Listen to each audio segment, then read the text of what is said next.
Bhajpa over confidence मध्ये जाऊ शकते. फाजील आत्मविश्वास हे भाजपचं ब्रीदवाक्य आहे. पुन्हा भाजप सत्ता येण्याची शक्यता आहे. महाविकास आघाडीने चुकीचे उमेदवार दिले हा प्रश्न विचारात येणे. 6+1 नगरसेवक बिनविरोध निवडून आलेले आहेत. काही मतदारसंघामध्ये चुरशीचा होऊ शकतो निश्चित. अगदी तिथे भाजपलाही धोका आहे. सगळ्यात मोठी जी चुरस आहे ती कळंबोलीमध्ये तुम्हाला दिसेल. ही भ्रष्टाचारानं पोखरलेली आहे. लोकांना नको आहेत ते. की भ्रष्टाचार कुठेतरी रोखलं पाहिजे. पनवेलचा विकास होत नाही, कामं होत नाही. या रोहन गावांनी गेल्या 10 वर्षात शेकडो उमेदवारांचे फॉर्म भरलेत. मग त्याचाच अर्ज भरताना तो चुकतो कसा? पनवेल महानगरपालिकेमध्ये एका साईडला महाविकास आघाडी आणि एका साईडला महायुती अशा प्रकारे सरळ सरळ दुरंगी सामना रंगलेला आहे. आपल्यावर या ठिकाणी पनवेलचे वरिष्ठ पत्रकार, आपण त्यांच्याकडून समजून घेणार आहोत की पनवेलमधली यावेळची महानगरपालिकेची स्थिती काय असणार आहे. सर, काय म्हणाल, काय स्थिती राहील पनवेलची यावेळी? पुन्हा भाजप सत्ता येण्याची शक्यता आहे.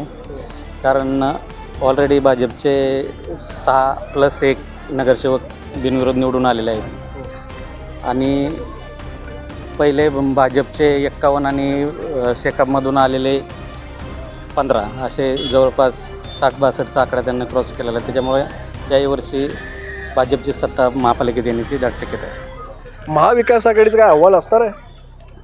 महाविकास त्यांचं एवढं आव्हान असेल असं वाटत नाही. त्यांचे उमेदवारसुद्धा तुल्यबळ नाही आहेत. त्यांच्याकडे मेन म्हणजे पहिले त्यांना उमेदवारच मिळत नव्हते.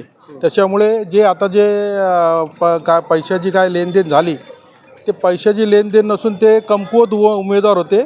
त्या कमकुवत उमेदवारांना जे उमेदवार होते त्यांच्याकडनं त्यांची देवाणघेवाण करून ते निवडून आलेले आहेत आत्ताच्या याला. पनवेल महानगरपालिकेतला सामना चुरशीचा होईल का आता सध्या वन साईड दिसतंय सगळं? काही मतदारसंघामध्ये चुरशीचा होऊ शकतो निश्चित. अगदी तिथे भाजपलाही धोका आहे. खारघरसारख्या ठिकाणी बंडखोरी आहे, तिथे निश्चित भाजपचा तोटा होऊ शकतो. त्याच्यानंतर काही ठिकाणी, बऱ्याच ठिकाणी भाजपची जी ताकद असलेले प्रभाग आहेत तिथे निश्चित भाजप बऱ्याच ठिकाणी बऱ्यापैकी अंश निवडून येईल. काही त्यांचे बिनविरोध सदस्य निवडून आलेले आहेत. आता तर काल परवा शेका पक्षाचा उमेदवारच भाजपमध्ये आला. म्हणजे हे गणित महाविकास आघाडीने दिले कमकुवत उमेदवार हे सुद्धा भाजपसाठी फायद्याचे ठरत आहेत. अशा प्रकारे ही लढत होणार आहे. पण बऱ्यापैकी भाजप सत्तेवर येऊ शकतो. असे कुठले विभाग आहेत की ज्याच्यामध्ये भाजपाला जड जाऊ शकतं किंवा फाईट होऊ शकते? प्रभाग 6 म्हणा, म्हणजे जो खारघर आहे मूळचा तो आहे, कळंबोलीचा आहे, कामोठ्याचे आहेत. म्हणजे विविध वसाहतीमध्ये ते आहेत. सगळ्यात मोठी जी चुरस आहे ती कळंबोलीमध्ये तुम्हाला दिसेल. आणि प्रभाग 6मध्ये जिथे लीना गरड उभे आहेत. यापूर्वीसुद्धा लीना गरड यांनी जी 40,000 मतं विधानसभा निवडणुकीच्या वेळी घेतली होती ती निर्णायक ठरली होती. आणि पुन्हा त्याच लीना गरडांना महाविकास आघाडीने सोबत घेऊन, म्हणजे विशेष म्हणजे शेका पक्ष त्या महाविकास आघाडीत होता त्यावेळी त्यांच्या विरोधात होता. अशांना पुन्हा मांडीला मांडी लावून एकत्र बसून पुन्हा त्यासोबत आता शेका पक्ष त्यांचा प्रचार करते. तर अशा ज्या काय मोजक्या 20-22 जागांवर ज्या चुरशीच्या लढती होतील, एकूण दुरंगी लढत ही 22 ठिकाणी आहे पनवेलमध्ये आणि 78 जागांमध्ये. तर त्याच्यातल्या 24 ठिकाणी या तिरंगी लढती आहेत. तिरंगी लढतीत जे तिसरा उमेदवार असेल तो किती मतं घेईल यावर यावेळचं गणित ठरेल. तुम्हाला असं वाटतं की भाजपा ओव्हर कॉन्फिडन्समध्ये जाऊ शकते? फाजील आत्मविश्वास हे भाजपचं ब्रीदवाक्य आहे. भाजपचे नेते चांगले आहेत राज्यातले. देवेंद्र फडणवीस विकासाच्या दृष्टीने एक चांगला चेहरा आहे. म्हणजे त्यांच्याकडे एक विजन आहे. पण त्यांची जी खालची पूर्णपणे जी अगदी पनवेलची जी फली आहे ही भ्रष्टाचारानं पोखरलेली आहे. लोकांना नको आहेत ते. प्रश्न असा आहे की विरोधी पक्ष कमकुवत झाल्यामुळं विरोधी पक्षातले लोक इकडे नगरसेवक आले, त्यांचे फायनान्सर इकडे आले, त्यांना काही ईडीची भीती असेल, आणखी काही असेल. त्याच्यामुळं झालं काय की पनवेलला आणि संपूर्ण महाराष्ट्राला नेतृत्व देणारी चळवळीचा जो पक्ष होता, शेतकरी कामगार पक्ष, तो लयात जायला लागला. आणि त्याचा फायदा भाजपला मिळाला. आणि त्याच्यातून काय झालं की आत्ता निवडणुकीला सामोरे जाताना आपले उमेदवार ते फोडून घेतील की काय, याच्यामुळं महाविकास आघाडीनं काय केलं की उमेदवार यादी ही उशिरानं विलंब लावला डिक्लेअर करायला. याच्यामध्ये आता 6 उमेदवारांनी माघार घेतली आहे महाविकास आघाडीची. यामुळे महाविकास आघाडीचं मनोबल खचलं का? तुम्हाला वाटतं त्यांनी माघार घेतली असेल?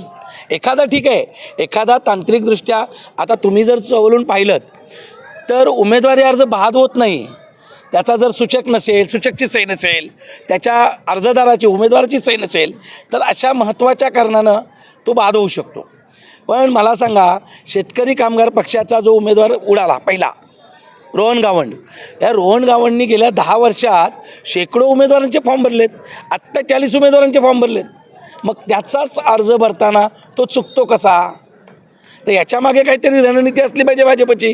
टोटल 5-6 लोकांबद्दल काय मला मी सांगतो ना तुम्हाला, जसं मी रोहन गावंडबद्दल म्हटलं, शिंदे नावाची जी रुपाली शिंदे नावाची उमेदवार, नेमकं सगळ्यांचं एकत्र काय कारण सांगतो ना मी, 6 उमेदवार जे पाहिले आपण, तर याच्यातले बरेचसे उमेदवार जेव्हा माघारी घ्यायला अर्ज आले त्यावेळी त्यांच्याबरोबर प्रोटेक्शन ताफा BJPचा होता, गाड्या गुजरातच्या होत्या. याचा अर्थ पनवेलकरांनी काढावा, कोणाला आरोप करण्याची गरज नाही. जर हे उमेदवार अर्ज मागे घेत आहेत तर आता सरकारने त्यांची चौकशी लावली की चौकशी करावी. हे कसं होणार आहे की देशाचे पंतप्रधान ज्यावेळी सांगतायत की महाराष्ट्र राष्ट्रवादीने 72,000चा काहीतरी घोटाळा केला आणि अजितदादा सत्तेत बसले, ते अजितदादा म्हणतात की पिंपरीमध्ये भाजपने घोटाळा केला. आता मला सांगा, एक सेकंद, सगळेच जर घोटाळाबाज असतील, भ्रष्टाचारी असतील, तर फडणवीस साहेबांनी का ठेवलेत? आता इन्क्वायरीचं काय होणार आहे? हा फार्स असणार आहे. माझी विनंती आहे ABPच्या माध्यमातून, हे राष्ट्रीय चॅनल आहे, या 6 उमेदवारांची आणि महाराष्ट्रातल्या एकूण सगळ्या उमेदवारांची ब्रेन मॅपिंग घ्यावी. ब्रेन मॅपिंग चौकशी करा. बघा, तुम्हाला सत्याला सामोरे जायचं आहे, तुम्हाला कोणाला बदनाम करायचं नाही, आम्हालाही कोणाला बदनाम करायचं नाही. ब्रेन मॅपिंग करावी. इन्क्वायरीपेक्षा एखादी समिती नेमायची आणि त्याला क्लीन चिट द्यायची, याच्यापेक्षा आपण बघतो की ब्रेन मॅपिंग करायची अशी मागणी होते. तुम्हाला असं वाटतं की ज्या लोकांनी माघार घेतली, चुकीचे उमेदवार दिले महाविकास आघाडी? महाविकास आघाडीने चुकीचे उमेदवार दिले हा प्रश्न विचारात येणे. सुरुवात जेव्हा निवडणुकीची घोषणा झाली त्याच्यानंतर जी रणनीती आखली गेली, महाविकास आघाडीकडे उमेदवार शोधाशोध सुरू झालेली. शेतकरी कामगार पक्ष मोठा पक्ष हा महाविकास आघाडीतला बोलला जात होता, पण महाविकास आघाडी या शेतकरी कामगार पक्षाकडे मूळ उमेदवारच नव्हते. तरी देखील त्यांनी 32 आणि 37 उमेदवार आम्ही उभा करतो अशी घोषणा केली आणि शेवटच्या क्षणाला अगदी पहाटेपर्यंत त्यांना उमेदवार मिळत नव्हते.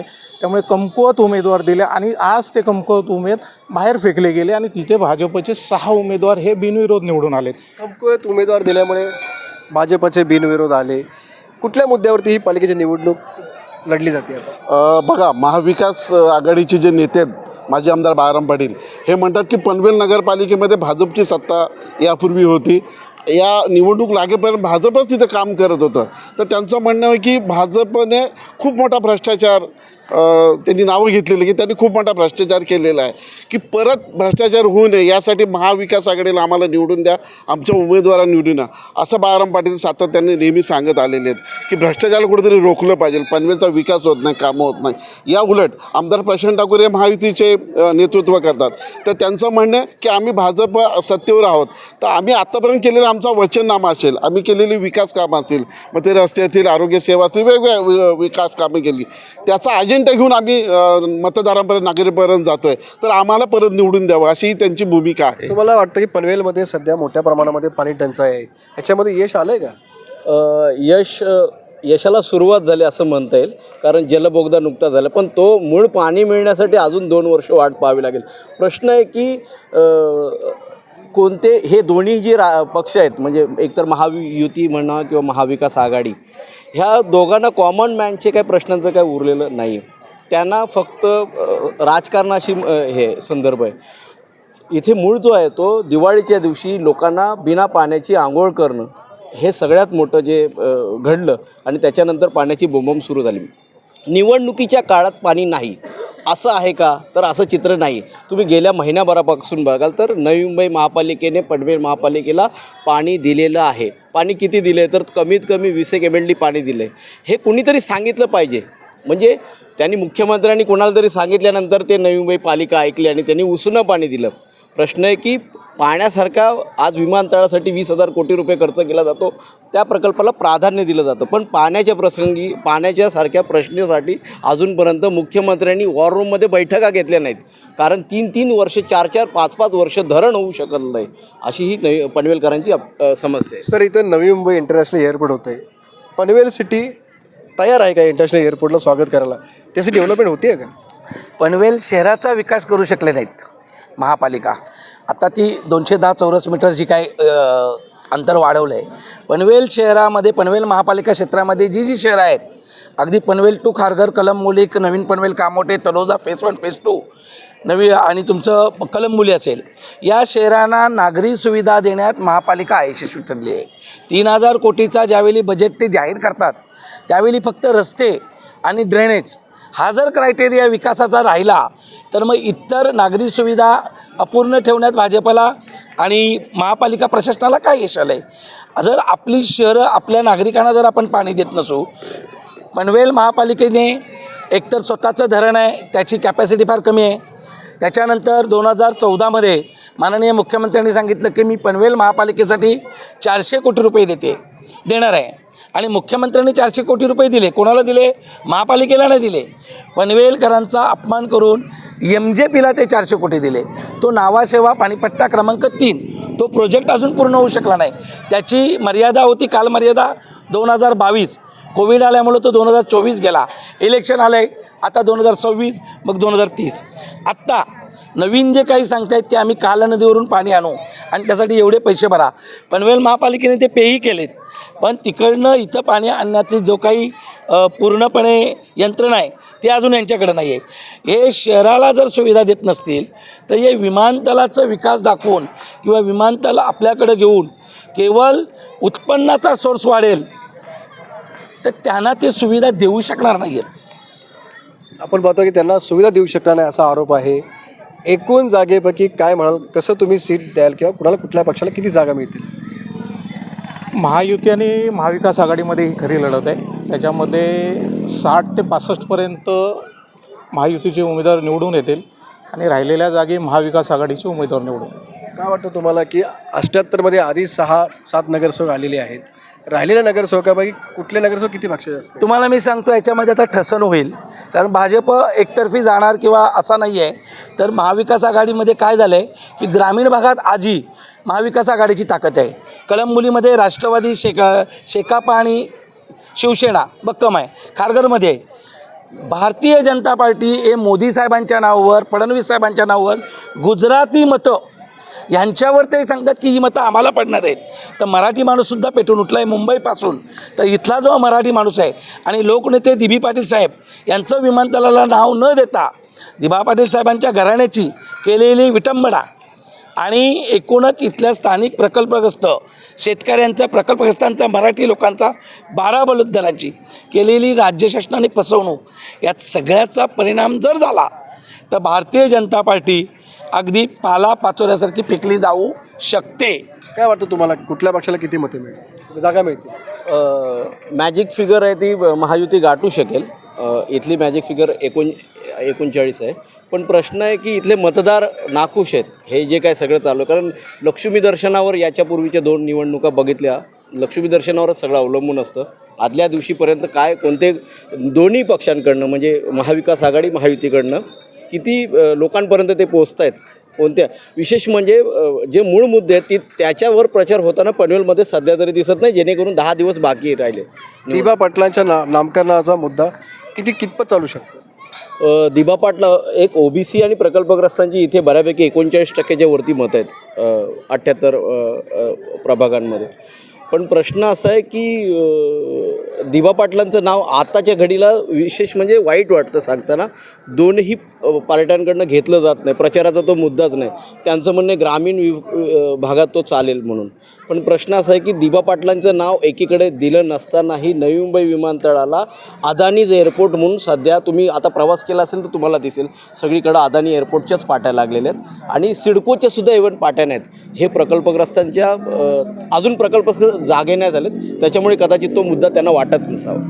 काय वाटतं कुणाला किती जागा मिळू शकतात? भाजप बहुमताचा आकडा घेऊ शकतो. खरं तर चित्र बघितलं तर कमकुवत उमेदवार आहेत त्याच्यामध्ये आणि महाविकास आघाडीचे बालेकिल्ले आहेत, निश्चित तिथे त्यांच्या जागा निवडू शकतील. पण भाजपची जिथं ताकद आहे तिथं भाजपचं मतदान भाजपला होऊ शकेल आणि बऱ्यापैकी सत्तेवर भाजप पुन्हा येऊ शकते. काय वाटतं तुम्हाला? भाजप ही मॅजिक फिगर गाठू शकते.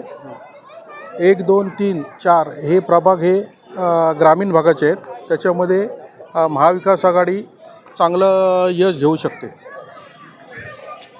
भाजप.